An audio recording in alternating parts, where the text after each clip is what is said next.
All right, let's talk about how to get your art from this to this in just a couple months. All right, so when I started my art, I found it was pretty flat. The colors weren't very interesting and it wasn't very like passionate. Look at that pose, it's very stiff.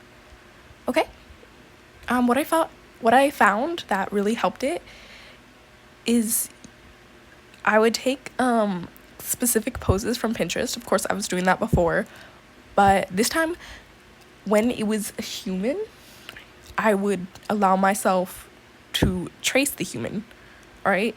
Use them as a base, okay? Using humans as a base is never wrong in art. I don't know why people acted like it was for such a long time, but it's literally just normal. Like, professionals do it. All right, there's nothing wrong with it.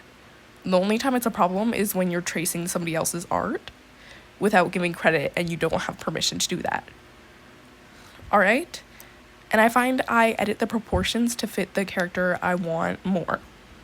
All right, the second thing I did is when I color and I'm doing like shading and lighting, I find I'll move the color wheel like slightly away from the original color. Like if I'm doing a green and I want the shadows, I'll move it slightly more blue.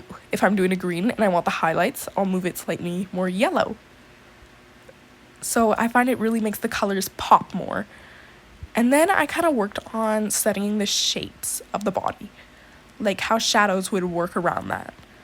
Like, for example, the face, I found I was not putting enough shadows or lighting on my characters, like faces at all. Like, I especially found I wasn't putting any lighting on their faces.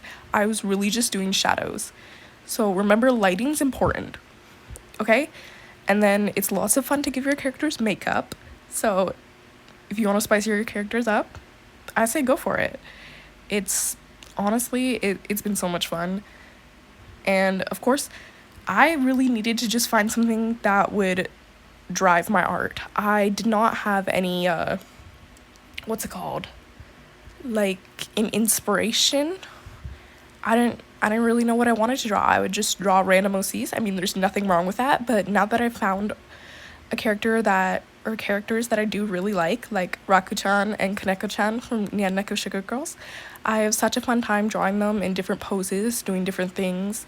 I mean, I do definitely think I have to work on dynamic poses more, so that is a suggestion that I recommend, is checking out dynamic poses and just draw your characters together. Draw them in funky outfits. Draw them however you want. Don't restrict yourself, all right? Like, sure, there's an art trend going around right now, but like, I don't want to do that, okay? I want to draw Raku-chan in pinup. I don't care. That's more fun. Okay, also, this is just me personally, but since I was in the 8th grade, I had been struggling a lot with my mental health and I developed depression. All right, I've been diagnosed, okay? I'm not just making shit up, okay? I had diagnosed depression, or undiagnosed at the time, but I have it diagnosed now. So this year, or I guess almost a year ago now, in 10th grade, I finally got the help I needed and I got on medication for it. So now I'm really like rediscovering my hobbies and just enjoying them again. So I'm just gonna put this out there. If you're struggling with mental health at all and you find you like your hobbies, but you're just like, you're not enjoying them anymore. Like, you know you enjoy making art, but you're just, why isn't it working? Why isn't it making me happy? And you know, you got the other symptoms of depression too. I say reach out to somebody. There's help available. And not only will it improve your art, it'll improve your life. You know, just... Anyway, that's 4 tips, I think. Anyway, I know my art isn't great right now, but it's a lot better than it was a couple months ago. So that's my advice to you all. Mwah! Thank you for listening. Bye-bye.